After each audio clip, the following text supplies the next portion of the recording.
राष्ट्रीय महामार्गावरील service road दरम्यान मूर्तिजापूर पोलीस आणि कृषी विभागाच्या संयुक्त कारवाईत करीत एका मालवाहू वाहनात संशयास्पद पोती भरलेली आढळून आली. अधिक चौकशीत ते कपाशीचे बियाणे असल्याचं निष्पन्न झालं. या बियाण्यांची बाजारात जवळपास किंमत 16 लाख रुपये असल्याची माहिती आहे. तर कार आणि मालवाहूसह 19 लाख रुपयांचा माल जप्त करण्यात आला. ही कारवाई 30 मे रोजी दुपारी 3 वाजताच्या दरम्यान करण्यात आली. 30 मे 2025 रोजी 3:30 ते 4 दरम्यान मूर्तिजापूर येथे संशयित बियाणे आढळून आले. त्याचं पोलीस तसेच कृषी विभागाच्या माध्यमातून हस्तगत करून पोलीस स्टेशनला आणण्यात आले. संशयित बियाणे हे कापसाचे HTBT असल्याचा संशय आहे. जवळपास जप्त झालेलं बियाणं हे 8 क्विंटलच्या जवळपास असून त्याची अंदाजित रक्कम 15 ते 16 लाख रुपयाच्या दरम्यान आहे.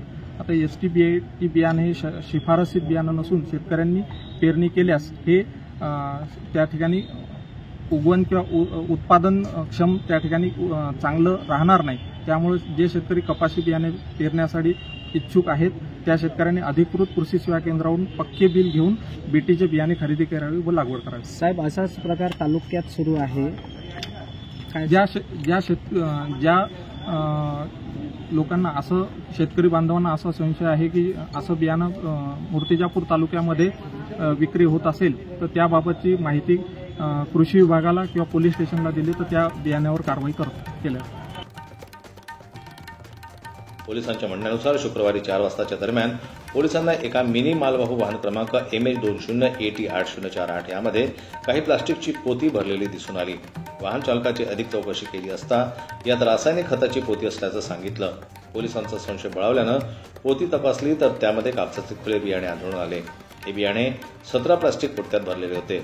सदर बियाणे हे अकोल्यावरून आलेल्या एका खासगी लक्झरी बस क्रमांक MP09DW7144 मधून राष्ट्रीय महामार्गावरील मूर्तिजापूरकडे येणाऱ्या बायपास सर्व्हिस रोडवर उतरवून मूर्तिजापूरील येथील एका व्यापाऱ्यास सुपूर्द करण्यासाठी एका मिनी मालवाहू वाहनात भरण्यात आले होते.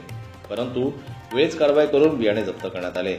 या बियाणे तस्करीमागे मोठे रॅकेट असल्याची शक्यता नाकारता येत नाही. सदर बियाणे हे प्रतिबंधित बियाणे असल्याचा संशय असून हे बियाणे मूर्तिजापूर तालुक्यात विक्रीसाठी आणण्यात आले होते.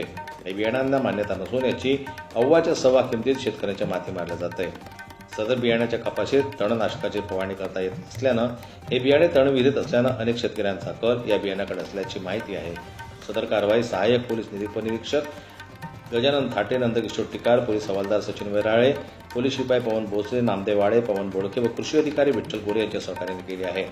क्वालिटी कंट्रोल टीम येण्याची वाट पाहत वृत्त लिहितपर्यंत शहर पोलीस स्टेशनमध्ये गुन्हा दाखल करण्याची प्रक्रिया रात्री उशिरापर्यंत सुरू होती. सदर बियाणे मालवाहू वाहनात टाकत असताना घटनास्थळी एका काळ्या रंगाची वॅगनार कार उभी होती. ही कार बियाणे घेण्यासाठी आली असल्याची माहिती मालवाहूचा चालक नितेश काशीराम प्रधान याने माध्यमांशी बोलताना दिली.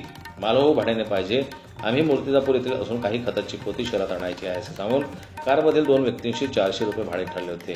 पोलिसांनी गाडी पोलीस स्टेशनला घेऊन जा, आम्ही कार घेऊन तुमच्या मागे येतो, परंतु कार घेऊन पोलीस आलेच नसल्यानं पोलीस संशयाच्या भोवऱ्यात सापडले आहेत. गाडी भाड्याने घेऊन गेलेल्या मालवाहू चालकाचा काहीच दोष नसताना या प्रकरणी त्यालाच पोलिसांनी आरोपी केला आहे. दरम्यान बियाणे खाली केलेली खासगी बसही पोलिसांनी पुढे जाऊ दिली आणि वॅगनार कार क्रमांक MH20AR3977 पोलिसांनी ताब्यात घेतली असली तरी कारमधील संशयित मात्र गायब झाले आहेत. संजय उमग, जन्मताई न्यूज, अकोला.